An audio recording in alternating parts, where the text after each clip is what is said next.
Not gonna Hello, allow a win like that. everyone. Welcome to Matchday Tribunal. I guess Matchday Tribunal, where we discuss the biggest games, biggest decisions, and biggest conversations. All those things will go on trial, and today we'll be putting Arsenal versus Chelsea under the spotlight. And there are lots of takes on whether the goals were fair or are we seeing elite set piece coaching at its peak. And then yeah, we'll also we'll talk about Man U Carrick ball, if Carrick ball is this the new manager bounce at this point? And then we'll talk about player workload, of course, and break down the new UEFA draws. So yeah.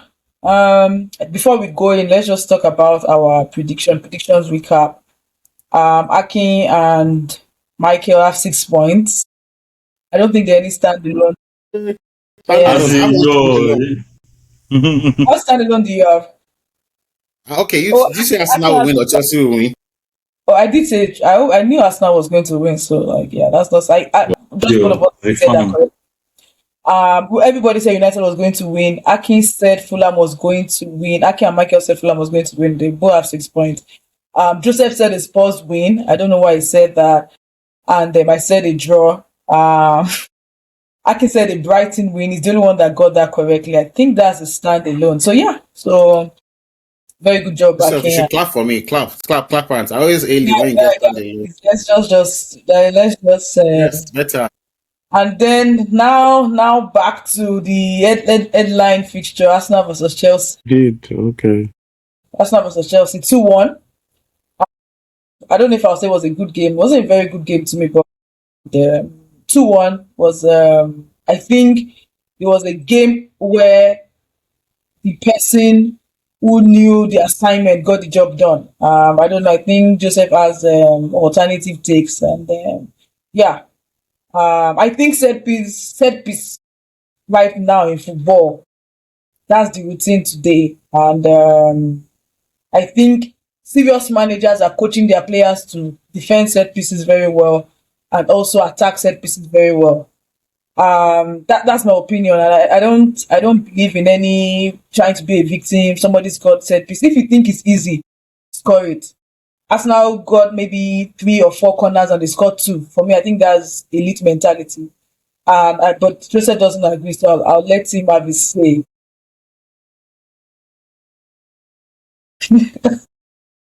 Corners is not the way forward. I totally disagree. It's football wasn't like this a few years ago. I think this corners and Arsenal getting away with it has kind of coincided with the introduction of VAR, because to a certain extent, the refs will not blow fouls because they know that VAR is going to come and save them. But before the introduction of VAR, a lot of these corners are fouls. It's no surprise the International Football Association is looking into addressing this issue.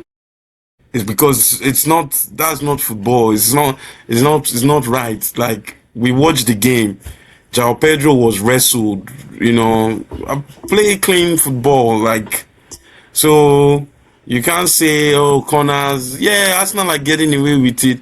I'm not hating on Arsenal. It's just, it's just not it. It's not football. And like I said, if the international FA is looking at it, then it means something is wrong. They don't just decide that they want to pick something to look at because of Arsenal, or no. You know, if you watch football well, you know there are fouls. You can make excuses all you like, but no one is going to tell me that João Pedro was not fouled before that, or Hato was not fouled. Those two incidents were penalties. Like, there's so many fouls in the corners. If you blowing them, then Arsenal won't be scoring those goals. Simple as. Akin, did you have a chance to see the goals yet? I've not seen the second half because I just got them not quite long ago. However, your theory about corner kicks, like, I was listening to ESPN when I was driving back, and the truth is, corner kicks, set pieces have been part of the game for like forever. What's it called? This guy that played for Chelsea, this French guy, Leboeuf, said at this time at Chelsea, there was a time that 65% of their goals were corner kicks, were set pieces. So it's But not we were new. not. And But we were and the not current, fouling players. I'm just saying Even that the like so corner kick we I'm scored just saying today, that I I'm don't saying see us. I didn't see us fouling anyone. It was a I'm just saying brilliant. that If you set deliver, plays Mhm. so set pieces is not new. Even the current No, I'm not. standing up. I didn't. So I didn't criticize set pieces. I'm talking about the fouls leading to it. If so you what watch the highlights, you will see that the goal that we even scored was because a good corner kick is about the delivery. You deliver the ball well, someone is going to head it in. But Arsenal's corners is more about, oh, who are you going to foul to prevent from getting to the ball for you so to be able to convert it? This is Michael, the That difference. that's Michael, what not did no, you what say? if you see One the last thing yeah, hmm? if you see For our the corner. Nato's I'll goal, just have no, one the last corner. thing. For our corner, we scored, right? That you Nkapi score. Which scored. corner did you There was score? no foul in there. Okay. Repeat. We You scored said you from a scored Scored the the corner. corner. corner. That's how bad it Scored was from the today. corner Three too. goals from a corner. Yeah, Nkapi, we didn't foul anybody. It was such a dangerous cross that Nkape felt he had to connect to the ball, and in the process, he scored an own goal. That's what I want to see. The delivery you know was what's so funny? good. You know what's funny? That goal that we scored there, if Rice is fouling Hato, Trossard is fouling, who was Trossard fouling? In the box, Santos. So there was foul everywhere. That's why the ball even got to Nkapie to score. Because if Rice was actually defending the corner, he would have been looking at the ball. He would have seen the ball coming and knocked it out. But instead, he was holding his man and backing the ball. So Ikapi Okay, now jumped above him and then scored an own goal. So So okay. what I was going to just round off Should before let you came Michael, in was okay. If Michael, go yeah. ahead. today say what you want to say. Let me hear you. What I just wanted to like add before I finish on before it was my thought was that like the record right now is that 135 set pieces have been scored in a season. That's the record. Currently, we're at 110. And one thing I've just noticed, and it may not be backed up by facts for now, I might check later on, is the fact that like big clubs now are now scoring corner kicks. That is why it is in the news.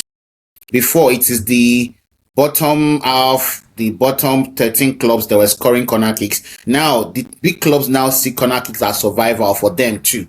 So the number went up for the big clubs, and that's why it's conversation. If it is Everton that is scoring these corner kicks, nobody is going to talk about it. They will say they won anyhow. But because big clubs that were the ones that were scoring least corner kicks before are now the ones that are doing it more, that's why it's in the news. So that's just about the corners. To counter your point, Brentford like 3-4 years ago or 5 years ago, they were called set piece FC because a lot of their goals were from corners and free kicks under Thomas Frank. Thomas Frank. They were a big, Yes. were they a Yeah. big team? I'm just So that's saying. why I say I understand what he's saying by big teams. Arsenal took it to a whole different level, and this is why I So agree with Joseph that But the even in corners the, now is now I want to give credence to risky. someone so that I want to give credence to Mourinho. You see, one thing I learned about Jose Mourinho as a manager is the fact that like Mourinho understands the laws of the games and he uses it to his own advantage. Mourinho has done it so well. And I think Arteta has speak from that school of Mourinho to say, what does the law allow us to do I didn't in that believe I would box? be in the same room, in the same conversation with Akin, giving I'm serious. Mourinho Because I credit. looked at it like I said that because the blocking has now started this season, last season, it's actually not a foul that referee can call according to the laws of the game. So if they are now saying they have to go and look at the laws to change it, because the law does not allow the referees to stop blocking. So you are blocking the player before even the ball comes. You are blocking why they might run into in a corner kick. The law allows it. So you can't say it is. So if they say they want to now Yeah, review but the I law to really stop need it, to see. I really need to see Nkapie's goal. Nkapie's goal. I really need you to see so you understand what me I and saw Joseph are Ikapi's talking goal. I about. saw it. About the I saw wrestling. The I wrestling saw the on Hato goal. was insane. I saw That the was Okay, two goal. penalties. That was two fouls I'm in saying that one. I saw yeah, the yeah, goal. two fouls in one. But for me, Two I fouls want in to one. my So we I were want supposed to to have give a a penalty little for that goal at all because one, he's wrestling the player with both hands. So do you And then assume that if this the is goal hand had not again, so it's handball and foul at the same time. so if the goal had not These are the gone in, I think problems. they would have blown for the penalty. They won't give it. The goal No, had they gone in won't have already. they won't have blown for the penalty. That's why there That was a was second before the corner. goal. Oh, the That first was one. That was before how the we goal. Yeah. yes. So it's the same corner So routine, second corner routine after that one that we scored. immediately. That's why it is not We going to be a scored. major talking point because we scored Yeah, from it. But it doesn't mean it is exactly. not wrong. But It's okay, very for it's me, this noise. is the way I'm looking at it now. Like I don't want us to be. This is how we sound like Arsenal fans 10 years ago, or Arsenal fans before they've gotten into this run of being No, title contenders. for 3-4 years Always, ago, not 10 years ago. exactly, 10 years always ago, we're a hopeless. victim mentality. Before we went into this game, before Liam went into this game, everybody knew that if Arsenal was going to win this game, they were going to win from a corner. Like, is that right or wrong? If Arsenal is playing a big game, everybody knows that they are going into that game. Arsenal is going to defend properly, try to get a corner and score. We all know that Arsenal has not created anything from open play. We know that nobody is going to argue about that here. That's their game plan. So my question is, why is any serious manager going to play Arsenal and not trying to teach their players how to, first of all, defend corners? Because Number one. Last week we were giving excuses for Burnley. Oh, they don't train. When they train, there's particular players. So we had 1 week to play Arsenal. So for this full 1 week, so these guys are saying they didn't learn anything about defending corners. One. Number two, if you don't learn about defending corners, Chelsea gets a lot of corners. Did you learn anything about attacking corners? What about 7 corners? You only scored 1, and now we're now complaining. Arsenal had 4 corners. They scored 2 by hook or crook. The game. This is the game. Nobody is going to start saying, "Oh, they cheated, they did that." Now we sound like Arsenal fans, and it's pathetic. Why did Chelsea look at the first corner? Let's assume, okay, it was a deflection from Sarr, blah, blah, blah. The second one, Sarr was backing the ball. The first rule in football, when you are defending, you need to see where the ball is coming from to clear it. Why was he backing the ball? It's like, whose fault is that? Is that Arteta's fault? Or whose fault is that? Like, when you are watching the game, at least give some response. Why, please, we need to go back to see how Sarr was trying to defend that second It goal. was the second ball. After the first header, About the first goal, Joseph, the second goal when Sarr was marking Timber, he wasn't looking at the ball. He was trying to hold Timber. The ball came off his back What's this guy actually. doing? Hey, Because the defender. only time he What saw was the he doing? ball was Second when Timber corner. was heading it. Come Yeah. on. And then you are saying both Arsenal of them this, did the Arsenal same that. thing, right? Bro, this is elite football right now. I'm sorry, I'm on that train. If you want to win by hook or crook, you gotta win. I can go ahead. So one thing that is that, like, first of all, Arsenal has got bigger, stronger players and more aggressive players. So Arsenal players in that box are like, it's a case of they are going for the ball and we are going to go for the ball and your head at the same time. So I don't think Chelsea players have that kind of aggression to defend the ball, which also comes to Chelsea also too when they are attacking corner kicks. I don't think Chelsea also have the same aggression when they are attacking corner kicks. It's a case of, I don't want to use the word, because I didn't like it when they used to call Arsenal soft team. I think Chelsea have a relatively soft players that they don't have aggression. I don't think Pedro is aggressive.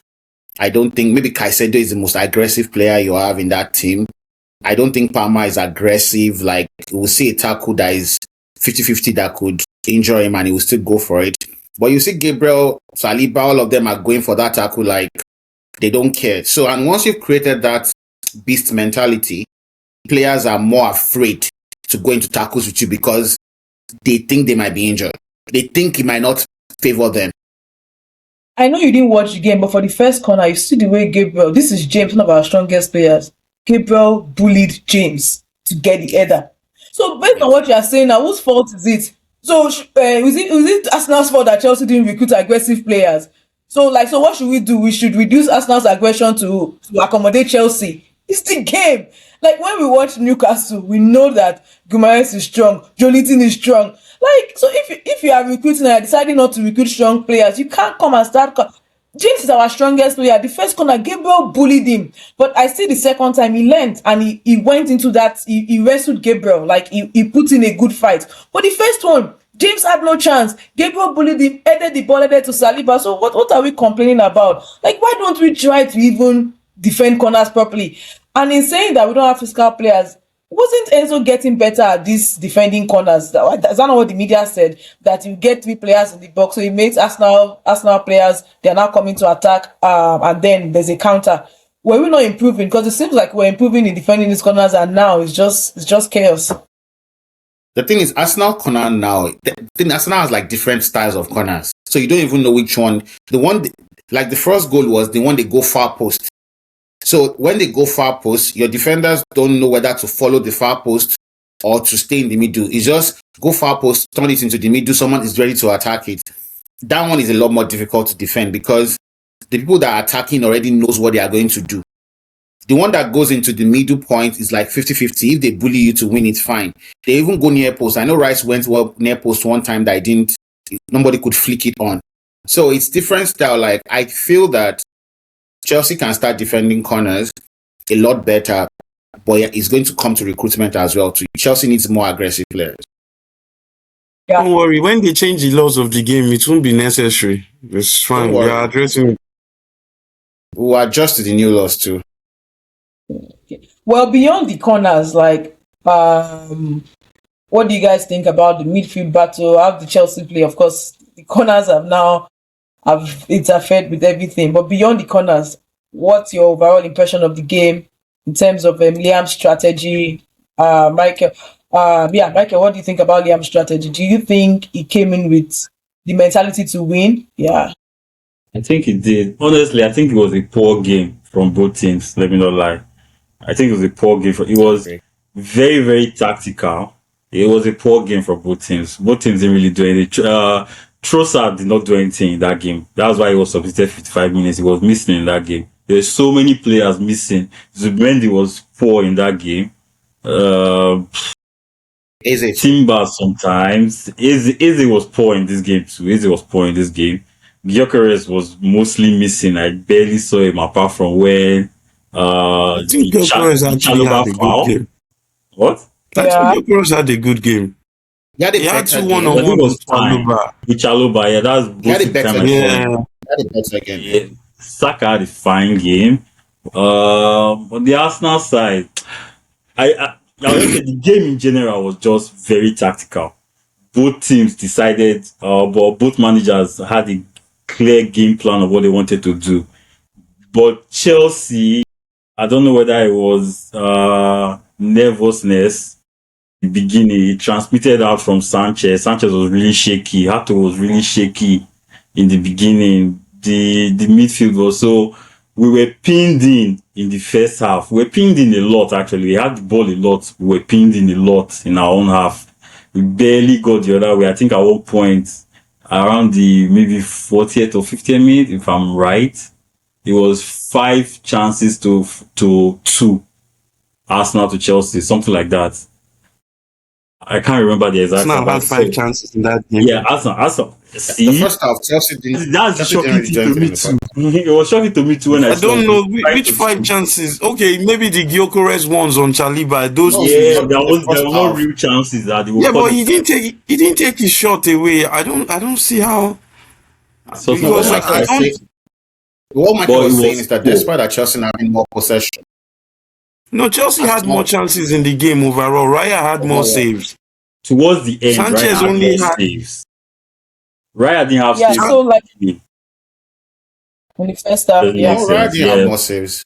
Raya had a lot of saves in the end. Raya saved this win for you with 2 saves at the end. Arsenal had the shots on target. Arsenal had 5. Okay, Akin, before you argue, you didn't watch the game. I don't know what you're saying. Like I'm reading the stats right now, so I'm not even. So I'm just saying that. So I was. The corners counters. The corners counters shots on target, right? The corners. I also show you that Raya made 5 saves. So I don't know what. Yeah, I know that Raya was man of the match for me from the everything. I'm just saying that like it's not like at Chelsea. You're not saying anything because that's what I'm trying to say. Like no. What are you trying to say? I'm not saying that Chelsea. No, Justin is talking like Chelsea really. Tunde, please, you didn't watch that game. Your fans, Ian Wright is really worried about Arsenal. Yeah, you put the fact that Chelsea were able to dominate you Even with Yeah. 10 One men. Boys man are 10 down. men, no, with 10 men, Once we our were boys are again, once again, you haven't shown elite title winning team. You should have gone 3-1 and killed off the game. that's exactly You know, like how Havertz killed like, off the game yeah, in the League Arsenal didn't Cup. play You like they know, were at I was home. shouting, wanting to brag, but at the end of the day, you still won the game. Like, you know, and this is such a big game, and it was 3 corner kicks. It's kind of sad for the Premier League. It's not a good display for the Premier League. Honestly, we'll I'm, take we'll It's, take we'll it's, take 3 points. it's, Don't worry. La, No, I La agree with Liga you. will come. La Liga will come with bragging rights and say, "What are these people doing? Play football on the ground. What is this corner?" But I agree with you, by the way. Like Ah, ah. but We also were the better I with agree with one you. man down. We were the better side. I'm like, Raya made a world class save. Like, come on, Sanchez only made that save from Eze, if I recall.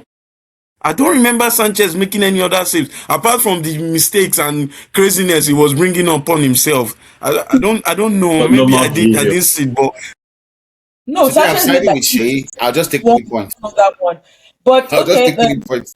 going back to Michael, Michael was saying like he was talking about the tactics. So do you think they got the tactics wrong? Because from what I saw, I think Liam, as usual, he went in pragmatic. Like in the beginning, the first half was very poor from both managers. Nobody was like, there was no attack. Like yeah, first half was poor from both of them.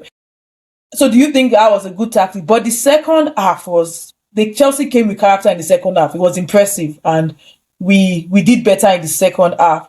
And what does that tell you anything about Liam as a manager? Like, okay, before he commits, he wants to like control the game first.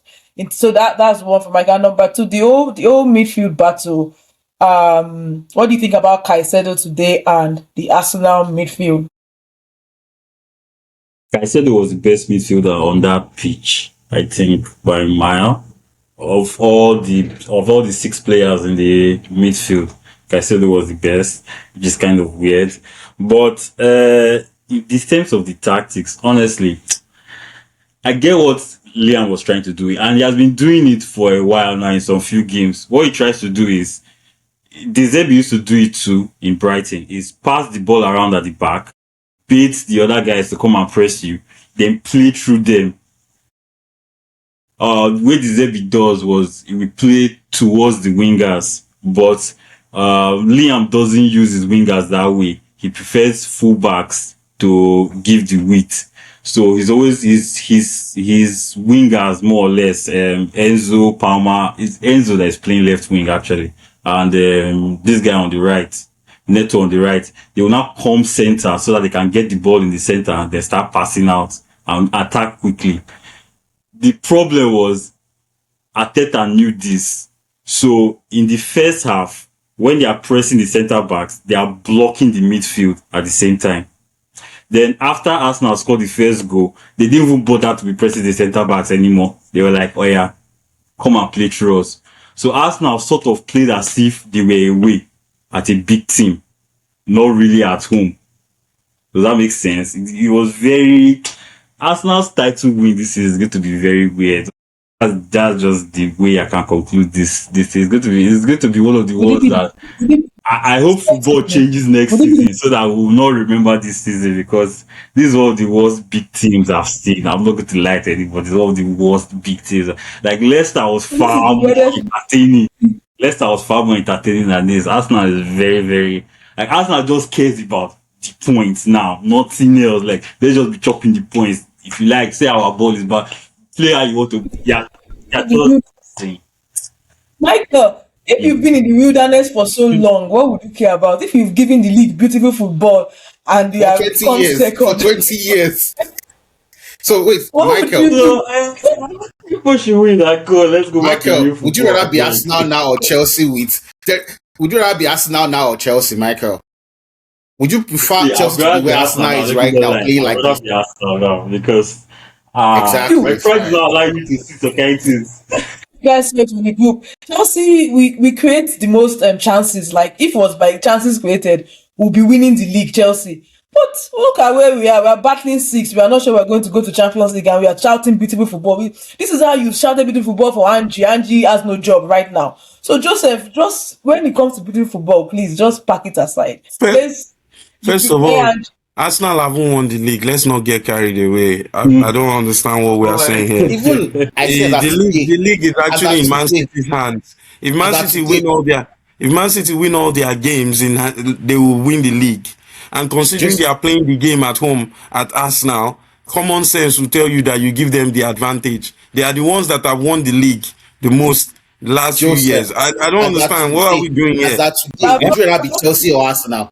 As that today. No, you guys are concluding that Arsenal have won the league. Let Arsenal even beat Brighton on Wednesday. The question is easy. Would you rather be sixth today or first? I would rather be Chelsea right now. There's a bright future. Okay, it's fine. No, there's a bright future for Chelsea because we are still creating so many chances. Your best team with the biggest squad depth is having... No, hear me out. Your best team with the squad depth, you have Martinelli, you have Eze, you have Odegaard, all these people. Yet you are still relying on corners. Yet with one man advantage, with 15 minutes to go at the Emirates. Liverpool scored 3 corner kicks yesterday. They switched team again. Against the bottom relegation team. Yes, Liverpool are in the trenches. Wait. When did Liverpool start this? They started this. They started this in January, right? Because Liverpool were struggling to win games. They adjusted the way they play because they are looking at, let's even win games. Let's make top 4. Next season in the summer, we can address... Question, why has Chelsea not adjusted if it's easy? Are we not in the trenches now? So why can't we score 2 out of 8? No, we're not as bad as... We're not as bad as Liverpool. Liverpool were losing games. We were winning games. Right now, what do you mean they're in the trenches? What position is Liverpool? No, I'm saying prior to January, Liverpool had only won like 3 games. You know I love Chelsea. Please let us. No. Wait. Hear me out. Hear me out. What I want to say, right? Liverpool are scoring from corners now because they need to win games. We need to win. No, are we winning? Because the strategy he was using prior to that was not working. You have to win the games now. No, strategy is working for us at Chelsea, please. We are creating chances. The problem is our XG is working. XG is working. The problem is our defense. Can you comfortably say that Arsenal next season are going to dominate if they carry on this way? For this season, please. So that's why. So that's why I would rather be Chelsea. That's so stubborn. I would rather dominate. Right future last season when we say all we need is I would rather dominate and I would rather than just one fluke title. The board is not to give what did you say? Listen to you. What I'm hearing is Arsenal of old. Next season. Unfortunately, you haven't won the title yet. Okay, I agree with that part. You haven't won the title yet. You haven't won the title though. Why are you getting carried away? That's what we used to say. We have a bright future. Our players have now experienced. That's how Arsenal fans used to talk. Yes, but you were not doing anything to address it. I genuinely believe that this summer Chelsea will make the right transfer. That's what we used to believe. That's how we used to believe too. That's how we used to believe. Yeah, the difference is your own team doesn't even used to buy players then. Chelsea are buying players. The players are buying the wrong players. And they're buying the wrong players. So they are trying. They just need to get that part right. No, you were not even buying. Which players were you buying? Is it not when Ateta came, you started buying players? We're not buying the right players. It's very concerned about your raising defense for Boli, Clearlake and Co. So you are saying that Chelsea were buying players that can compete? No, I didn't say that. I'm saying that we are buying players. The problem is the players are not flourishing. But right now, what are you saying in essence? Michael, be honest with yourself. Is there any game that you watch for Chelsea, right, that we are not creating at least 5 chances? The frustration we have as Chelsea fans is that we are not converting those chances. Arsenal will not even create a chance. But they have to be. You didn't even create any chance at home in the Emirates. Come on. And you want to win the title. It was a home game. It wasn't an away game. With one man down. Again, with 10 men, we still dominated again. And we still dominated them. Same thing we did first leg. We've done it again today. Let me tell you one thing. You rather be Arsenal today. So I'm just sometimes with this domination, right, you just need a bit of luck to go your way. You know, you guys are dominating us now. One game will come where we will just get a bit of luck. Maybe one of your players will get sent off, and that will be the change of the tide. And then as Chelsea will start winning again. Just to give But you like Joseph, I'm a Chelsea upstart fan, right you know now. I love Chelsea. But Just I'm just concerned about the way we are waiting for the future. We need to start winning now. Let's all this let me just futuristic. let me just add to what Joseph is saying. You see, Chelsea is the only team that have created more chances than they have scored. Arsenal, Man City have scored more than they have created their XG. So how to know a winning team is that even when you are not creating chances, you still score goals. Exactly. So if you are relying, it's the truth because I didn't even think about it before. So the teams that poorer teams, they have more XG than goals they have scored. So like for example, Crystal Palace, XG 42.9, they scored 23 goals. Arsenal have XG. So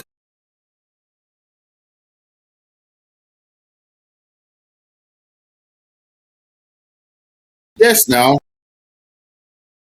this That's is third why. season. Yeah, that's what I'm saying.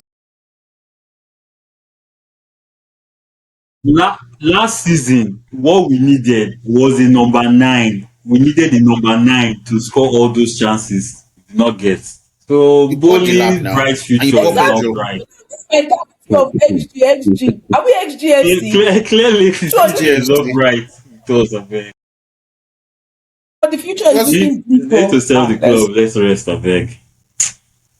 I'm very Joseph, disappointed. no, this XG you are passionate about. I don't understand. Like So XG is good. I So know you XG love helps you football. understand that Chelsea is a very entertaining team to watch. We create a lot of chances, but we also concede a lot of chances. So if you're a neutral person, best team to watch would be Chelsea. As a Chelsea fan, I don't know. We are not And defending this well enough to be in a championship talk. sounds like when Angie was coaching Spurs, they were very exciting to watch. But where did he take them to? He won them the Europa League and brought them into the Champions League. I don't understand. And they're going to relegate this season. They will win Champions League We and don't know. relegate. I don't believe they are going to get relegated this season. They are playing. They are playing Crystal Palace at home on Wednesday or Tuesday. They will win that game. Spurs will stay up. With Crystal Palace Okay, that enough, are beating enough, Man U today. enough of the team Crystal enough of Palace behind that Spurs was are worse beating than Man U until Spurs. the red card. Mhm. exactly. Let's go to Man U carry ball. Like, let's talk about the performance. Like in terms of United, are they progressing under Carrick? And for Palace, is there? Well, I don't know if there's any Palace special because the guy's going to leave at the end of the season. And again, controversies regarding the penalty today with United. So yeah, match recap for United. I watched the Man U game. The only thing I'll start from the penalty. I have no problem with that being a penalty and a red card. Only thing I have a problem with all season. I'm just saying I have no problem with it. The only problem I have is consistency. I'm saying that it's consistency. If you are not going to be giving it in 9 out of 10 games, you can't just start in one. You can say he pulled him back. I have no problem with it. It's you, the referee. But you cannot come tomorrow and now say it is not a foul again and it's not a red card again. I don't know, and I can't remember, and I remember the story of, I don't know when they changed the law of double jeopardy, that if it's a penalty, then it's a yellow card. Then the last man rule does not really, I don't know if they changed the law. Then when I saw they were Yeah, I think reviewing for red yeah, card, I was like, it's true how? actually. This is double jeopardy. It's already a penalty. Both calls for me were not, the foul was for me, it was not a foul, personally for me. But if the referee has decided that's a foul and VAR has looked at it, I don't want next week now. Someone will now be pulled like that. VAR will now say it's not a foul again. That's my own, because those are marginal things that decide things. For example, Man U was losing that game, and because of that penalty and that red card, the game turned around and Man U won the game. It could change the whole field fortunes for Chelsea, Champions League, what's it called, a fight, or Liverpool. That's okay. No, I'm just saying that it could, because Had to change our fortune, so I'm it's just no, okay. Don't I'm just saying that oh, such no, it's decisions okay. No, Unfortunately, you're fighting for Champions League football next season. So no, no, that no. You don't such need to decision, call us. You don't need to call Chelsea into this. No, no, no. It's okay. such It's okay. decisions for me, like I believe that the margin, and that's one thing I've been saying for a while. Margins in football in tight games is low. And the same way you felt about the Ato, whatever, you felt the margin too was low. That if that was called, I'm saying Talking like if about that was margins. called, if that You're was talking called, about it would have margins. been You're talking about margins now for United, but I didn't see this no. energy, this margin energy for No, Arsenal. No, Sha. I've always spoken about margins for since I'm saying that the margins are so tight that calls can decide games. However, if the calls are now those subjective calls that you will not blow for 9 out of 10 times, I don't know, like then it's not because I don't think I watched it and I was like, what are they reviewing? And they said VAR confirmed as a penalty. I was like, this one penalty. Okay, next thing they are reviewing for red card. Ow. Then so I don't think, and that's that about that. For the game tactics, I think Carrick, yeah, I don't have anything problem with Carrick football. I think one thing he has done very well is he has been able to energize the boys to be able to play for him, which is what is working. I've not seen any difference in style, but I've seen more like the boys have energy. They feel there's a fighting spirit to fight for every ball and win. That's all I've seen so far. I agree with Yeah, I Tunde. like Right, I agree with Tunde in that the that penalty, honestly, I do not feel it was a penalty. I really do not even feel it was a red card safe because yes, he's last man, but he's at the edge of the box before he return and move. Henderson, so I don't know. The double jeopardy. Somebody should check that in because it was weird, right? It used to be if you're going to give a penalty, it'd be yellow card, but all of a sudden they gave him red card. Me, I was shocked. Like, this one is very weird. No, Call.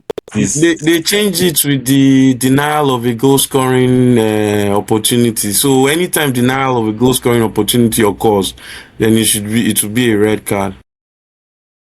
But they changed it in 2016, if I'm right, around that time. That if they're going to give a penalty, that is denial, yes, that's correct. But if you're going to give a penalty, then you don't give a red card. That's the double jeopardy law that was on top of that denial of goal scoring law. I don't know whether they've changed it again. But the main thing is that the red card changed the game. The red card. That's why I'm surprised that you feel like Spurs will beat Crystal Palace because Crystal Palace were in control of that game for the most part of it. This guy hardly had a chance. Shesko barely had a chance. As soon as Crystal Palace scored that first goal, they just locked down and they were defending and countering throughout. The issue, Carrick did not do anything. I think, and for Carrick ball, honestly, I don't think he's doing anything spectacular again. I just think that he has put the right players in the right position, and Bruno is free now. Bruno is basically playing a free role now, and Bruno is controlling every game he's playing a free role because the guy is too good and too intelligent not to know what he wants to do on the pitch. Just give him space and give him time on the ball, and he's creating a chance. So he's creating a lot of chances. And all that Shesko goal was amazing in every aspect, from the cross to the header. He also created another chance again for Mbuemo that he didn't even let the ball touch the ground, just with a true pass straight. So Carrick is enjoying the best Bruno right now. I think that's what's happening, and maybe that's why Chelsea will not qualify for that top five Champions League at this moment in time. It doesn't look like Chelsea are going to qualify, except Aston Villa keep crashing down for us. Yeah, I think I said Bruno is the midfielder who has created the most chances this season, or something like that. I saw that stat. Like, Yeah, yeah. he's just So doing if everything right.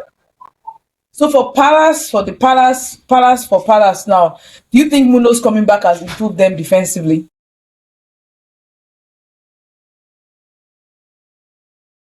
Because they were going through a bad run of form. Yeah.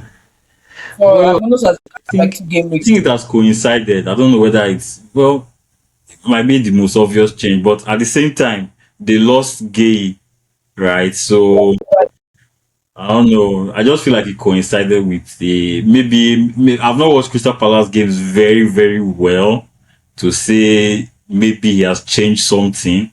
They did play the way they normally play, but I don't know. I don't know. I just feel like I think they were Palace. better in this game.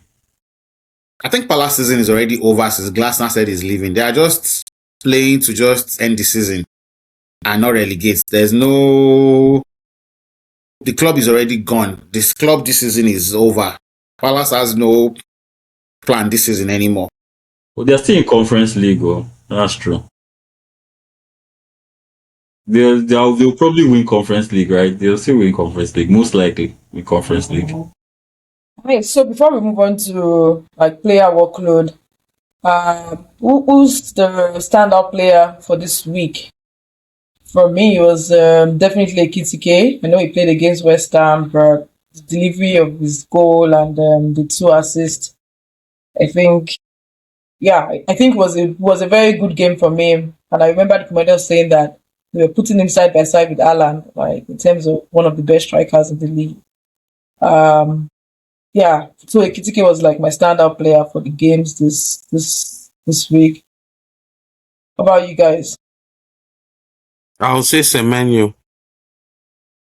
It deputized very well for Haaland. If when City go on to win the league, I will probably say it was the best January transfer. It's not. It's not, I was talking to a friend yesterday, and he was comparing Semenyo's impact with Mane's impact at Liverpool, and Semenyo is better. It's not very often that a player will go from a small team and replicate the same form in the big team. Even sure you always say that all the time, but Semenyo has arrived at City like he was made for City. The boy is really playing well, you know. So I'll say he's my own player of the Yeah, for week. sure. Yeah, he's yeah. There's nothing to add to that. Like, yeah, he's slotting and is doing very well. Like they needed to win that game without Alan yesterday. And he did just that. Deliver. Yeah, the way to his Yeah. goal. But yeah, checking was also brilliant. He gave the third pass. Yeah, he did. Oh, I didn't even realize that until I saw the highlights today that it was actually checky and it was a very good pass. To a Nuri and yeah, and Semenyo was that's what frustrates me sometimes about my team. I know maybe I'm just too like, he was at the right place I at just the want right a time. lot of your team. Yeah, I know. I should just shut up about my team. But when you watch teams like that and players like that, you wish like just like why can't this be replicated in my team? And of course, Gay did well. Not for me. Wasn't the defender wasn't Gay yesterday? Was Matthews Nunes did give a leadership performance yesterday? Yeah. So yeah. What about Aki and Michael? Any standout players this week? For me, For standout me, player this week for me, Mike go. Let Mike go. for me, it's Bruno. Definitely, 100%. Bruno. Yes, the red card opened the game for Bruno, and Bruno took his made. But before the red card, he was making chances. Not as if Man wasn't in that game. I just feel like Crystal Palace controlled the game. But after the red card, Bruno just took control and created those two goals. My backup second players, I will take Wilson from Just one. Fulham and Welbeck. I know I just want to mention Wilson and Welbeck because Wilson's goal Shout and out! his assist Shout for out! Iwobi. I beg. That those two things, Wilson That's has not been this. Don't use that assist for that goal. That goal alone itself does not as need that in, assist. the goal at the Iwobi's goal does not Arsenal. need. See, don't. Iwobi scored that goal Uh, without that assist. without that, Please. oh yeah, I understand, but Iwobi's goal. I just want to talk about Iwobi's goal small. We can continue. Yes, it's Bruno for For me. me, my player of the week is David Raya. Thank God for 3 points. Oh That's all. God. And Hmm. the reason is that like I thought you said Gabriel, but he didn't disappoint. He didn't really David disappoint. Raya. And the reason is that Baba the shop. like we were shaky and even that first half, even the ball that Rice used his elbow to push, that ball was going in as well too. That one too was even going in that Raya saved first of all. And like I kind of feel that like Raya, people may say Raya does not make as many saves as wherever, I think that guy has come through for us and saved us 3 points in many games. It may not be obvious, but if we start looking at the saves he makes, even look at Tottenham, for example, that ball he cleared off the line, that Richarlison ball off the line, that game would still have been 2-2 and we don't know what could have happened from there. So for me, I feel Raya is my own for the week. And my team for the week is Burnley. Not us now. Not Arsenal. As odd. But Burnley came down from 3 goals down to draw it to 3 goals down, and they could have drawn the game and even won the game. I get that, but Arsenal have actually shown a lot of resilience to come from City winning and playing before them. And in 2 games now, they've escaped these 2 massive London derbies. So I would have thought you would back your team, but no, not every time you see a relegation team coming back from 3 goals down. It's not. Yeah, but they still lost the game, so I don't really. I'm just saying that it's not every time you see. You have to praise the efforts. It was a very good game. Joseph doesn't want to praise the effort because we're speaking when the game was going on, and he was telling me, "Oh, because you guys predicted a Brentford win and I predicted a Burnley win," and he went on to say, "Oh, you don't know football. You don't know football. This was 3-0, and then you had a draw. Not even a Burnley. It was a draw. A draw, okay." And I was telling him he was going to get a standalone. My first standalone, and of course, I told him I was going to eat his words. So, and then Brentford came to score. That's why he's trying to downplay Burnley's efforts. But everybody knows that for a Brentford team that is difficult to beat, scoring, because I think Burnley had 2 goals disallowed in that game. So the last one, I think, they had a goal disallowed before. So Joseph, what's your team of the week? Yes, Chelsea. Based on Chelsea player of the week. Chelsea. Chelsea's team. Who's your player of the week? It says Semenyo now. Player of the week, it says Semenyo. And Chelsea's his team of the week. Yeah. They did. They did very well. 1 man down. Standard.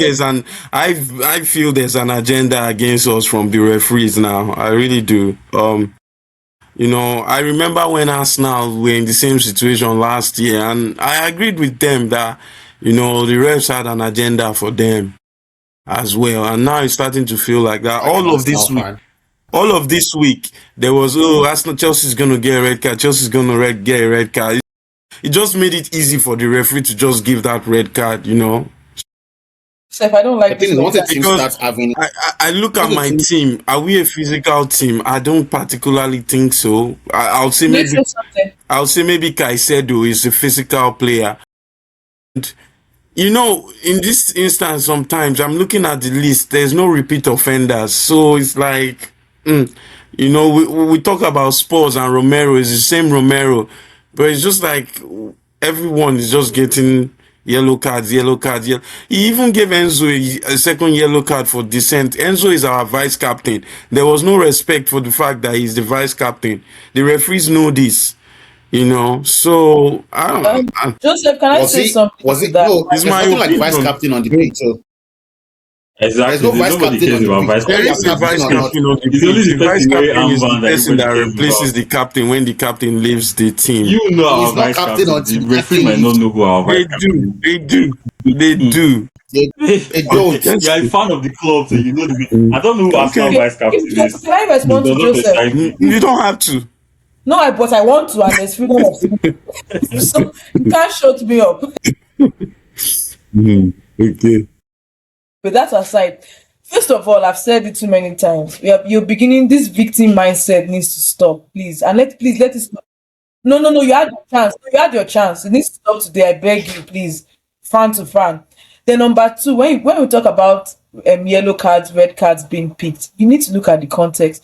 The first yellow card Neto picked, that's unprofessional indiscipline. Like, why are you talking back to the ref about the goal Arsenal scored and going to pick up the goal? If we can avoid the first unnecessary yellow cards, we'll not be getting second yellow cards that lead to a red.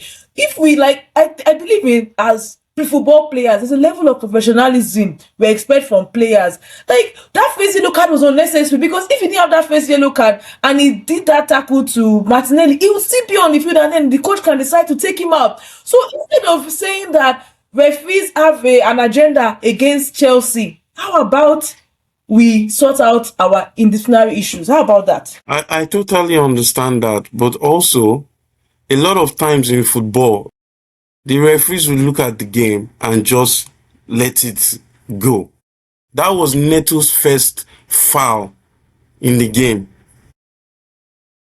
You know, there was no, a few weeks ago when Gabriel had his second yellow card offense, everybody was shouting, oh. The referee clearly pointed to Gabriel and said, look, this is your last chance. I'm not seeing that with our yellow card offenses. They're just giving us yellow card, the second yellows. That's it. You know, you can't ignore how these things impact the game. There's no way. Is it today's red card for Crystal Palace? It wasn't even a foul. Even if it was a foul, it was outside the box, and then you give a red card, you give a penalty. You can't say, oh, it doesn't impact the game. It's not. No, I don't. That's just me. It does a little bit.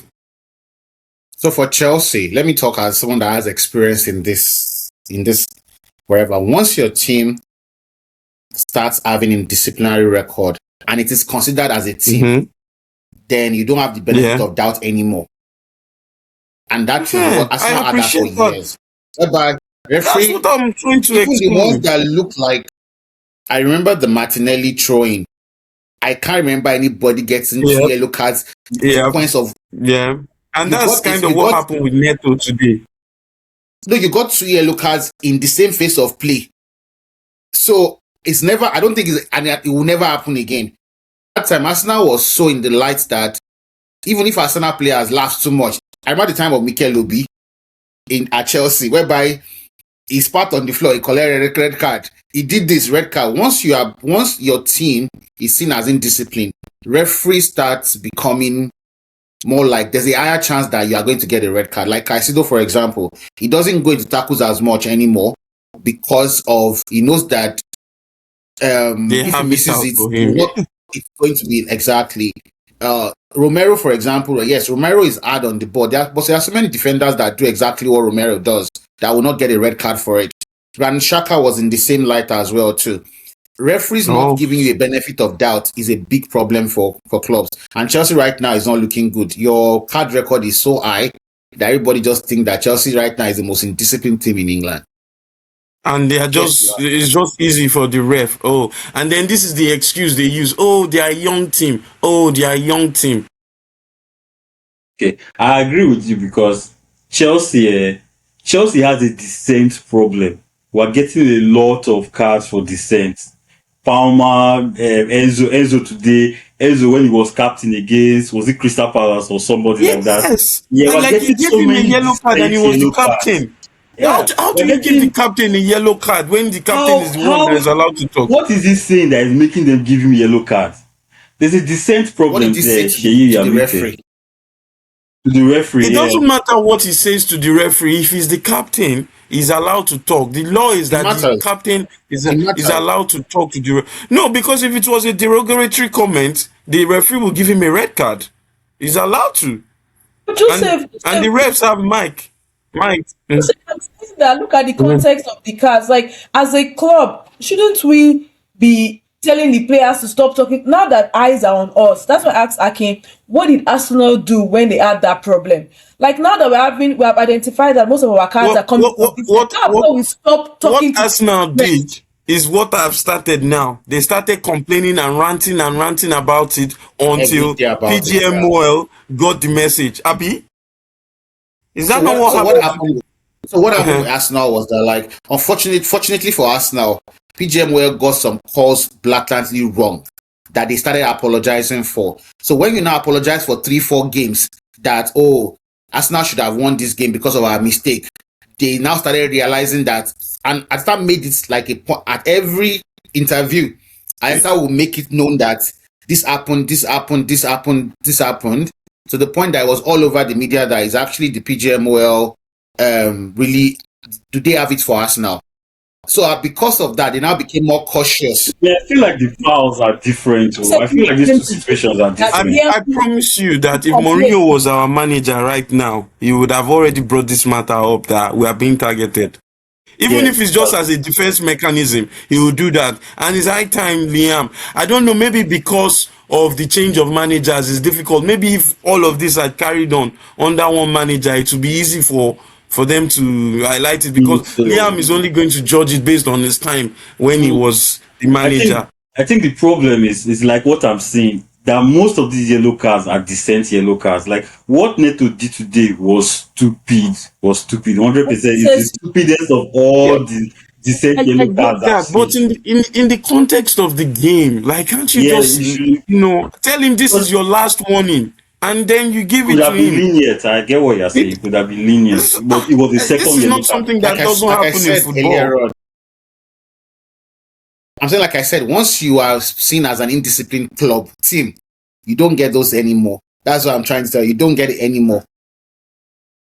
And Arsenal was there for years, in that spot for years, that it took a whole rebranding that Chelsea last season, I think last season Arsenal had the least amount of cards given. That we are now we don't commit fouls anymore, that kind of thing. Before, so now referees now actually think twice before they give Arsenal a yellow card or red card. Now, that's obvious. Because they'll be like, that. Yeah, that's why Rice had mine to be wrestling. Had to made noise about it. Yes, for years. Because they know they will not get cards. Again, refereeing is bad. That's just the conclusion. Refereeing is bad in the EPL. Very, very bad. It's such a then also level. As well to Joseph, I kind of think that like the status of your manager too is not helping as well too. The two managers you had have not been able to impose themselves in the FA PGMOL, both Enzo and Liam. So Arteta came as a came like this. No, I get what you're saying. And it took Arteta like maybe a couple of seasons to time now. You have to get to that level. Yeah, I get what you're saying. If he was a big manager, then maybe it won't be as bad. Unfortunately, we are stuck with Boli and Co. And these are some little margins that they don't understand in the game. That As I'm thinking about it, there's probably like only 4 managers now in the Premier League that probably have that power. Maybe Arteta. No. Carrick, Emery. I don't think Carrick has that kind of. Carrick has that power because today we clearly saw it, and that power Carrick has is because of Ferguson. As far as they are concerned, Carrick is Ferguson's. It's not Carrick. It's being transferred down. Yes. Nobody knows even dresses like Ferguson. He dresses like Ferguson.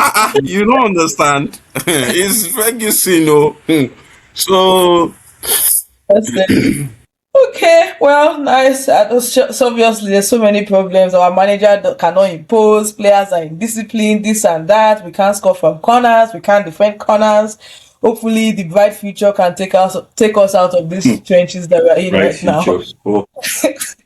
Bright future XGFC. I don't know where this bright future is coming from. Not with his owners. Right now. I think Evra should just call Chelsea the next season FC, Netflix FC. There's always a next season. Evra said one time that Arsenal is Netflix FC. Looks like Chelsea is the new Netflix. Yeah. Arsenal, the Netflix FC is because you were not winning titles. Even in this our trenches era, we are still winning titles. You see, that's the difference. See, if you are competing in Conference League, just know that already there's a problem. That's already Club World Champions. How about try competing in the Club World Cup? Champions. No, because let's not forget that. You think it's because of your season that your club champion was based on your historical prowess, not because historically Arsenal has not been there. Tunde, the Champions League draw, as they've given you the perfect blessing ever.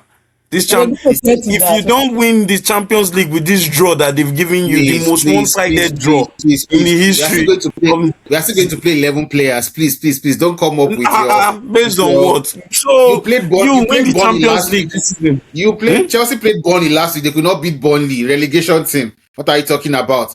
Burnley that chopped fourth. Okay, guys. We're going to different goalkeeper. That's the excuse. It's different goalkeeper. Okay, now let's talk about the Champions League draw. What are your reactions? Chelsea plays PSG again. We were able to demolish them at the Club World Cup. Are we expecting a repeat of that? I think Chelsea will Um, beat PSG again. oh wow, interesting. Oh yeah, I believe that too. I told someone yesterday. Okay. Okay, yeah, that's Yes, I interesting. 100% believe Yeah, that. are we doing draws? Are we doing Champions League draws? That's exciting. I don't even know what to think about Chelsea, so I don't want not today. Today's not a good day for me to predict what Chelsea is going to do. Let's circle back on that. My honest opinion about Chelsea is that Chelsea would do better in Europe than in the Premier League because of the strength and physicality of the game. I don't think Chelsea has got bad players like that. And PSG is at their weakest point right now. They're even not doing well. Like they're not dominating the French league at this point in time. Yeah, that's also the reason why I believe Chelsea will beat PSG. PSG, I think, are only first because Lens, the team that were first before, lost last week Friday. They lost for their first game in a very long time, so they dropped points and then PSG. So PSG against Monaco for the knockout ties, they were bad in the two games. Nothing anybody will tell me. The first leg, they were down 2-0 in 20 minutes. The second leg, I think the second leg is until a red card before that game was comfortably won. Yeah, turned around by PSG. Or else PSG might not even be in this conversation right now if Monaco would have been talking about playing Chelsea. Chelsea is good against big teams. He Yeah. clearly know how to dominate Except big Arsenal. teams. He That's even that's not way. dominated Arsenal today. Honestly, let's not lie. We dominated But when Arsenal you play So, 4 times and you don't win 1 time, so please just stay out of the conversation for now. but Arsenal have better know-how. PSG doesn't look like the kind of team that have that kind of Yeah, they know-how don't. of now to. Yeah, so Chelsea is probably going to win that game. I feel. Okay. I think About the other. Chelsea for quarterfinals. I think Tunde is just saying that because he's probably scared of playing PSG. That's the No. I'm truth. serious. Like, no. I'm very He serious. wants, This is not even he wants PSG to go so he can play Chelsea. How about that? left to me. Left to me. If I want selfish, I would like to play PSG in the quarterfinals, not Chelsea. I Oh yeah. feel that I don't want to meet Chelsea So again. And the simple reason you are is not meeting Chelsea. You are not meeting Chelsea till the final. I'm just saying that whatever will make me play Chelsea again, Chelsea will probably win that game. That's why I like when you've played You see, the same Tunde, team four it's times. not a probability, it's a fact. It is in Europe. Go and I mean, check like our recent FA go Cup, and you check can still our play FA recent Cup. record in Europe. Our head to head in Europe. I'm We saying beat we can still Arsenal. play. I'm saying we can still play FA Cup. I'm saying I don't even want to play Chelsea again. But I'm Like just letting you know that in you this your Premier League grad that you have, it doesn't translate into Europe. you've not even beaten us in years. So what But are I don't you want Chelsea's now like our Tottenham. So for now, stay there. Stay in not Spurs. I'm telling you. uh, We'll come back. We'll come back. Don't worry. predicting for the Arsenal? So what do you think about the draws, Joseph? Yeah. the draw is very bad. It's so one sided. I don't know why they did it like that. It's just I don't know. This new format It's a draw. is somehow. Hmm? Why are you The talking problem of I have one with the draw side? is that before they even did the draw, you already know the teams that you are going to play. Like you are playing either this or either that. Then it almost feels like, so what's the point of the draw? There's no suspense. There's nothing. We already knew we were going to play either PSG or Newcastle. Barca knew they were like it just is But the. we used to I mean, always it's a know bit. that before. Hmm? We used Yeah, to we kind always of know that before. No, yes. no. In the old We used format, to you always didn't. know that before. No, in the old format, you didn't used to know that. The only thing We you knew used in to the old always know format. that in the old format No, you because For didn't. the knockouts, In the we yes. used to knockout, always you know for the didn't. knockout for the You second For the just round. round knew of that you were 16 not knockouts, meeting you a team always from your country. Now there's no even country protection anymore. So think about it. The first teams will not play each other. They only play the second teams. And the second team, you won't play a team from your country and a team that you were in the same group with. So Yes, what simply happens is but that depending, it's still 3 teams.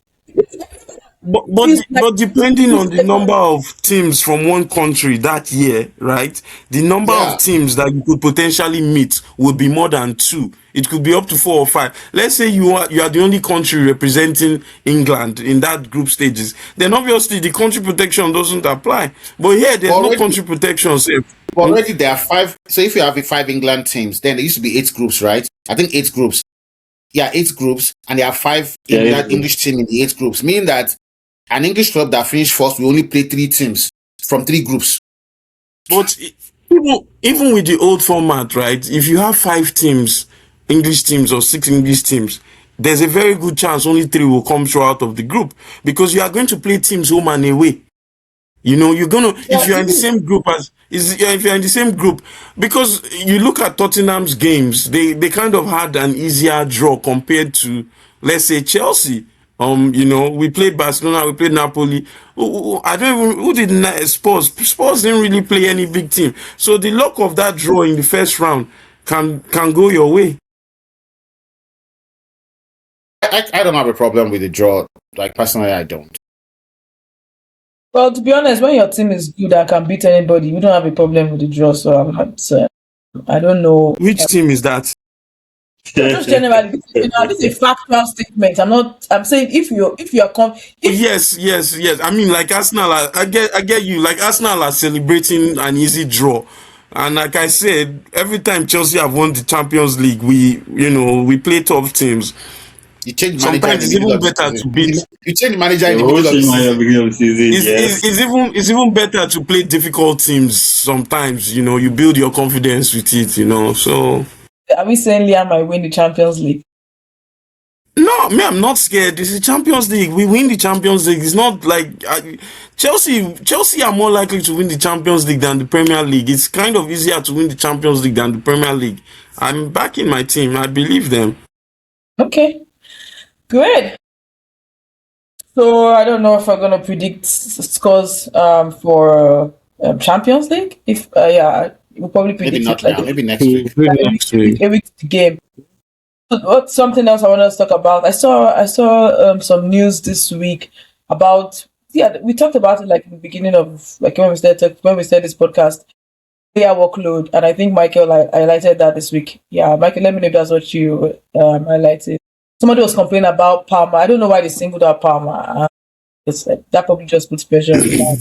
But there's been a lot of conversations around the player workload and people playing one game in Europe. And I know last week somebody even said that's probably why United would make top four. That's probably why they're doing very well because they have like 1 week to prepare. So, do you think that players are being overworked? So what do you think about that? So, even in response to that, I don't know if John Terry was responding to that thing some guy said about workload. John Terry said something that is played over maybe I don't have the number, maybe over 100 games, and he can count how many times he was fit for those games. And I was saying it to Akin that the truth is when you play a sport, most times they are playing through injury. I don't know if it's the same for people that are playing normal sport, rec sport like us, or people who are playing professional sport. So yeah, just based on those two opinions this week, what do you guys think about player workload first, and also players not being able to play through like maybe minor injuries? Yeah. The problem now is I'll that, say, like, I okay. no, go ahead. The problem now is that, like, and I get Terry. The biggest problem now is that football was a lot.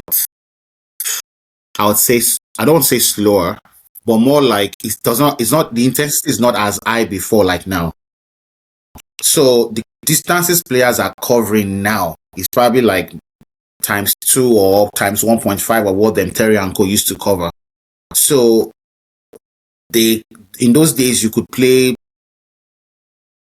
with injury and it may not be a lot of issue. But now, if one player in your team is playing with injury and cannot match that intensity, it's going to expose the whole team. So intensity is higher now. The games are now like do or die now. In those other days, in the 90s and the 2000 era, the game was a lot more, there's less intensity. And also, there are games that you go to that you don't have to be fit to win. You are going to Burnley. You know that even if you don't play, they're already afraid of Terry, Lampard, Hazard. Now, Burnley now is not afraid of anybody in Chelsea. They come like this, they can get 3 points. So you have to play at more like the same intensity for every single game you play. Look at Bodo Glint. Bodo Glint in the Champions before, those are teams that they used to do so here. Now, Bodo Glimt now is a team that you're going to play now. You are you have to be at the top of your game or else you'll be disgraced. Who was So good? and so its intensity has really gone up. The distances that players are covering is outrageous compared to before. One of those My things of old pros. When old pros talk sometimes, they always forget that it's different eras that they're talking about. So that's the exact point I wanted to raise. The way Tunde said it too is the intensity of the game is different. I think a lot of teams now are fatigued, especially teams that played in Europe. There are some players that are looking very fatigued. I think Trossard is fatigued. I think Zubimendi, Zubimendi is very likely fatigued. Chelsea too even have Eze. players that are fatigued. I think because of that intensity, that's why Newcastle, for example, can go to Karabakh and score 10 goals or how many goals they scored across 2 legs, but come to the EPL and Everton are using them to catch crews and bruising them up and down. So I think the intensity of the game is higher. There are players that are fatigued, and that's what we should be thinking about. It's not the number of games. I think it's just the intensity of the game has gone up, which is making the fatigue more obvious much earlier in the season than it used to be. Normally, this kind of time is probably like April that you start seeing players really tired, not really wanting to move that much again, unless you're about to be ready, you're fighting relegation, or you're fighting top four, or you're fighting for this thing, or else other players will just be chilling. But like Tunde said earlier, Crystal Palace looks as if they're already chilling because they know that there's nothing else to play for. There are some clubs that are like that. They are tired much earlier in the season than when they usually used to be. Yeah. Joseph, you have anything to say to this? I mean, Close. Sure. I think the players of nowadays are not as mentally strong as those players. We still have some players these days that will play through injury, like Ramos, Carvajal, probably. But these clubs too, they don't want these players to play through injuries, so it doesn't really help. I mean, we don't even know. There might be times where some players are happy to play through injuries, and the club will say, "Oh, because from what we've seen with Chelsea, how they are saying the medical team has the final say." So, you know, if they are saying that ahead of the player, then at the end of the day, it's the player that knows his body. If the player feels like he can play, regardless of what the tests are saying, he probably can play. And if the medical team are saying no, then it makes it difficult to know who is really willing to play or not. It's just the way the game has changed. Yeah. Everybody, I agree with everyone. Kind of leaning towards like John Terry's opinion, like, yeah, if you want to, you can. But now that you mentioned clubs controlling when players can play, do you remember one time that there was problem at Chelsea? Jose Mourinho was angry with Eva, our physio, Eva Canio. What happened then? Was it a case of Eva saying the players could not play and Jose was pissed, or the other way around? I think it was a completely different thing No, that it she was went different. on the pitch when he didn't want her to go or something like that, if I'm Oh, right. okay, Chelsea okay, had careful. momentum in that game to, I think, to win the game or draw the game. So the player went down. So the doctor went on the pitch. And because of that, Mourinho knows that the player will have to come out. That will Yeah, now slow something like down the momentum. So Mourinho was mad that this player can get up and we have the ball. We are the ones that, and that was what happened then. Yeah, I just Playing, remember like all playing that. through But, interference. injury but is, I want play through injury. Okay, I want to give an example. Like the Champions League final that Spurs went to. I think Kane was injured before like they rushed him to play that game. And he wasn't on the same level as everybody else on the pitch. And it dragged Spurs down. I still feel like Spurs arguably, even though they were not the best team on that run to the final. But I really feel like they lost that final because they rushed Kane back. If they had planned to play without Kane, they probably would have done something better. So the idea of putting player just because the player wants to play or the player has to play because it's your best player and you have to play is not really like the best option, right? Like if you are going for a Champions League final, it made sense for Kane to play. He was their best player. But because they rushed him back from injury, he was so slow. None of his passes were going in. He didn't play his game at all. And so he was just -1 on the pitch. One of the worst games that Thierry has played in his life for Arsenal was Champions League final 2006. And he had a groin injury that for months. I'm just saying that even I watched that game, and it was years later when he was giving an interview that the amount of painkillers injection he took before that game at halftime, that normally he should not have played. But it was a case of if Henry is not playing, there's a mental thing in the players that feel like we are going to lose already. So it was a case of I can't leave my star player on the bench and say out of the squad because of injury. Let me play him. And I think that in another universe, maybe if Perez had played that game and Henry was one that was taken out after that red card, maybe things would have changed. Henry had 3 1-on-1 that he literally passed to the goalkeeper.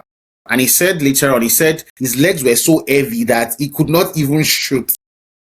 And that's what happens with playing. Ben White right now is suffering from playing through injury. He played the whole season with injury and he's not back since then. This also need to think about what John Terry is saying and the type of injury. Like that, I know you've played through injury most of all the football you've been playing for after United.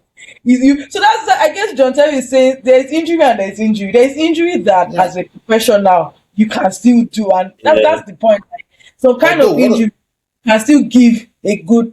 Like even me, I've played through hamstring injury a lot. Like the things you wear your knee brace, do this and do that, and you will play. So like I guess sometimes one of the things is it serious? I'm not talking about like serious groin injuries that the mental one that will affect you mentally. Like there's some kind of injuries like your knees, something you put on a new knee brace or put on something and then you still play. Like But you can't give 100% with that. You can't. But some players 80% is better than some players 100%. You know that. And I guess like John Terry, if we to bring Chelsea back into this conversation, George Gabriel may help our defense more than what we have there right now. You see, one of the things that I don't like about the guys that played in the 2000s and 2005, 6 is that, and this is my own biased opinions, they don't respect the current group of players. And I think that they don't understand how hard the game is to play now. They don't know how intense the game is right now. They don't know. Every coach now every team right now is training their players to be athletes. We can count how many athletes were in the 2000s. How many of them could run back and forth on the pitch? Most of them don't even track back. I think aside from the Chelsea team was probably defenders don't need to run the full 9 yards then actually. Yeah. Exactly. Now we have defenders now playing 9, have to score, have to run back again. The game is so intense now that I feel if Terry and Co does this run back and forth, do you know how many hamstrings they would have pulled? They had the luxury to play where. I think that's why Angie was chopping hamstring anyhow last season. Yeah, Angie, and they've not even recovered from Angie's injury. Not still recover from that thing because it's so intense now. Yeah, it's so intense. Great, nice. I think we've covered everything we wanted to cover. Just to throw in one quiz question.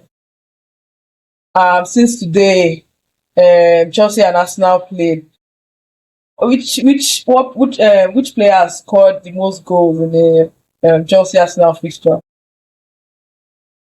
Drogba. I think he has 12 goals in maybe 12 games or 13 games against Arsenal. It's Drogba. Arsenal is not a big club now, so I don't know what they're making noise about. I guess we can move on to predictions, sir. The last time Chelsea have scored at Emirates, the goals were scored by Arsenal players the last 2 times in the last 4 years. So think about it very well. When Arsenal played the person that is going to relegate Wolves, did they score there? It's not Wolves that gave them 2 own goals. So what are you saying? And this is Wolves, not a big club like Chelsea. Guys, the pressure that made you guys, the pressure was too much. You guys had to score. Nice one, guys, for the week. Then it's time to move on to predictions. Yeah. So. Bournemouth, Brentford. Okay, going first. Okay, Bournemouth, Brentford. I don't like this kind of predictions. They are just like Bournemouth, Brentford. I'm going for Brentford win because of their momentum from the last game. Everton, Burnley. I think it's will end in a draw. Burnley will be so disappointed from last game. Leeds, Sunderland. If Granit Xhaka is not back, Leeds, Sunderland is not going to do anything. So I'm going You for if a Leeds. He's back. He played. played Yeah, he last week. played yesterday. Played yesterday. He's back. Yeah, Yeah. yeah. I'll still go for a Leeds win, by the way. Wolves, Liverpool. The way Wolves is playing these days, they are playing like it's like saying we don't want to be embarrassed to relegate. But Liverpool corner kick now. Corner FC They're now. now the new corner I go for FCO. Liverpool win. They scored a hat-trick in the game of corner kicks. What else? I have to respect them. The hat trick of corners. That could be the OGs, name. OGs, you Hasn't know, Arsenal done OGs that carry. already this season or last season? I'm sure Aston they did Villa, it. Chelsea. I'm going for a Villa win in this game. And simply because it could go either way, simply because this will decide whether Aston Villa will get out of that top five now. If they lose this game and they're out of that top five, they are not getting in again. And this is also Chelsea's last time attempt to fight for that top five. So after this, if Chelsea does not win this game, then it becomes more difficult. Arsenal, Brighton, I'm going for Arsenal win. Fulham, West Ham, I'm going for Fulham win. Wobino has to do it again. Man City, Nottingham Forest, I'm going for a draw. And just because as well, to Nottingham Forest right now, this is the day-to-day in the last ditch of fighting relegation. The Man City. You ain't Man guess your City at home you ain't against guess your Nottingham Forest. The same Nottingham Forest that Brighton beat comfortably yesterday. when you get to your turn, predict a win. I'm going for a draw. I Newcastle like that. Man U. This Man U team, man. I'm going for a Newcastle. I'm going for a draw. Newcastle Man U draw. Then Sports Palace. This game, both of them are not interested in this season anymore. So, but if Spurs does not win this game, I'll go for a draw. Spurs have only won 2 games at home this season. So I'll go for a draw. That's not the shit. Right? Everton, Burnley. Everton, Burnley. I'm going for Everton win. I was proud of Burnley yesterday, but even at that, they were 3-0 down in 40 minutes or so. How long did they get 3-0? I can't remember right now, but their defense is not this thing. Everton win. Bournemouth, Brentford. I'm going to go for Brentford. No, draw. This game is not a draw, but I'm going to put draw down because I can't really say who is going to win. A draw will probably be a fair result based on how both teams are playing right now. Leeds, Sunderland. That's going to be another draw. Leeds have not been scoring as much for a while. I don't know whether it's just me or I haven't noticed, but they haven't been scoring for as much for a while. And Cavalier, they're still playing very well, but they're not finishing as well anymore. Sunderland's energy has dropped. The Bournemouth, was it Bournemouth they played? The game they played yesterday, like Xhaka came and calmed the game down, but at the end of the day, they were not really, really that good, in my opinion. They scored the early first goal and then just kind of lost their way. Wolves, Liverpool win. That's not. Liverpool is the new corner FC now. They're a more serious team than Chelsea at this moment in time, so they have momentum. Brighton, Arsenal win. Man City, Nottingham Forest, Man City win. Fulham, West Ham, Fulham win. I like Fulham. I always back Fulham. Villa, Chelsea win. Aston Villa that Wolves beat cannot come and beat Chelsea. That's not how football works. I know that's how football works, but that's not how it's going to work on Wednesday. Big. Newcastle United. That's probably the toughest fixture to call. I'm going to go draw. You can't. It is hard to call these games at St. James Park. As I bet Crystal Palace should win so that Tottenham will relegate. So that if they win Champions League this season, they will play Champions League next season from this team. That would be Championship. fun to see.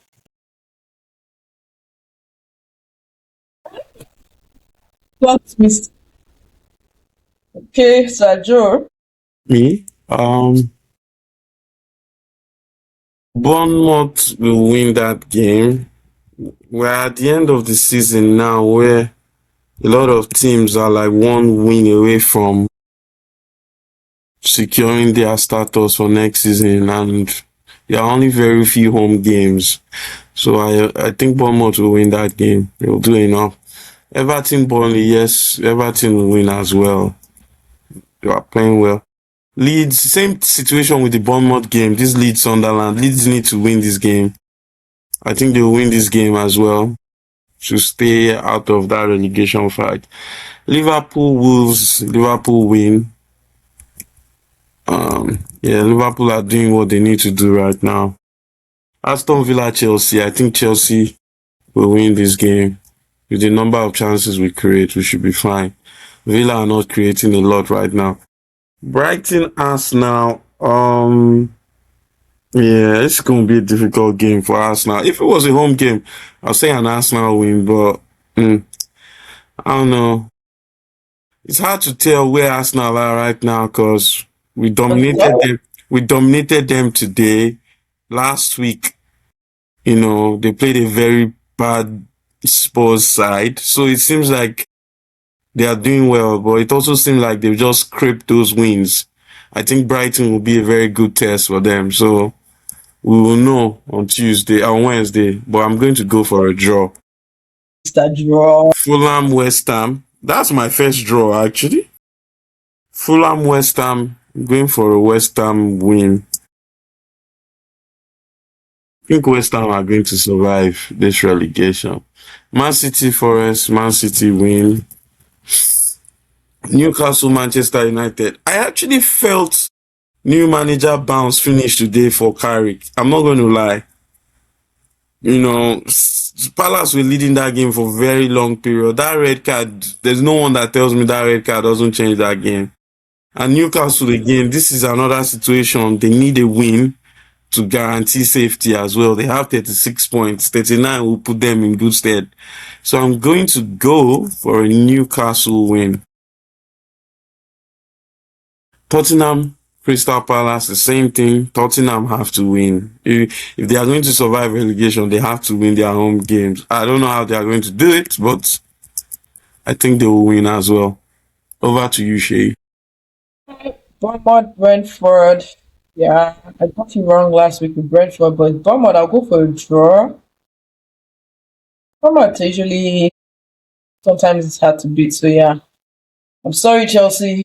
You're losing this one. Villa is at home. Villa is at home, and yeah, I don't know. Man. Yeah, Villa win. I don't know, man. It's so sad to go against my team. Arsenal win easily. Arsenal, Brighton, Arsenal win.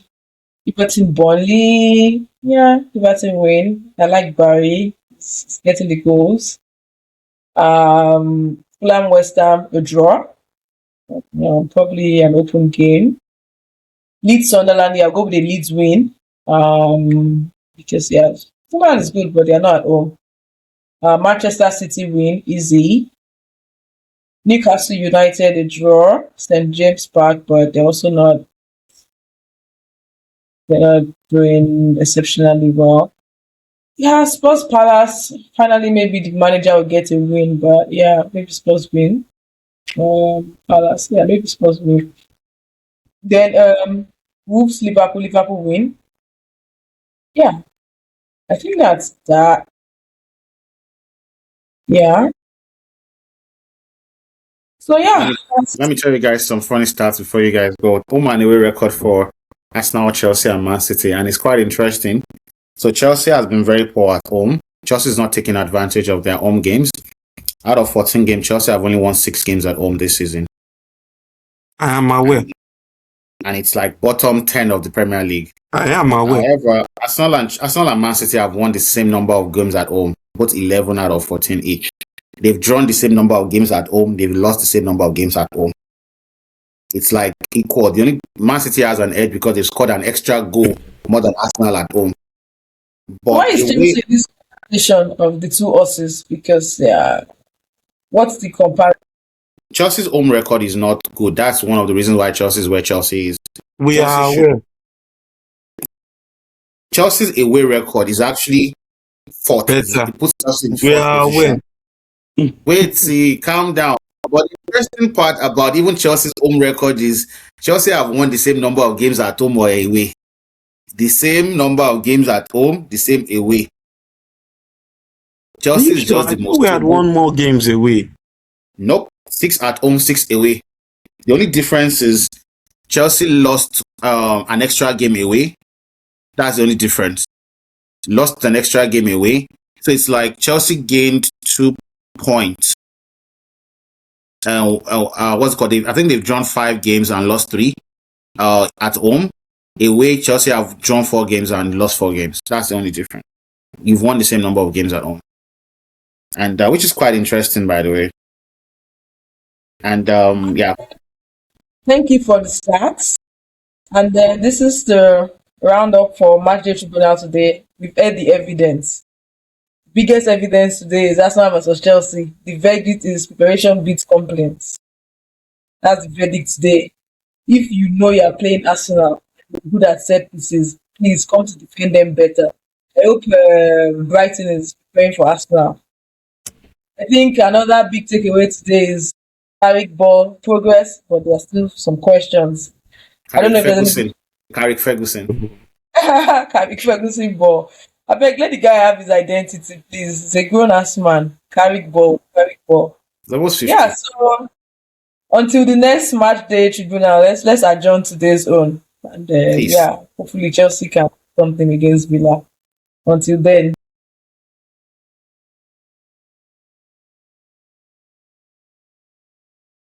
Okay now, so have you stopped recording?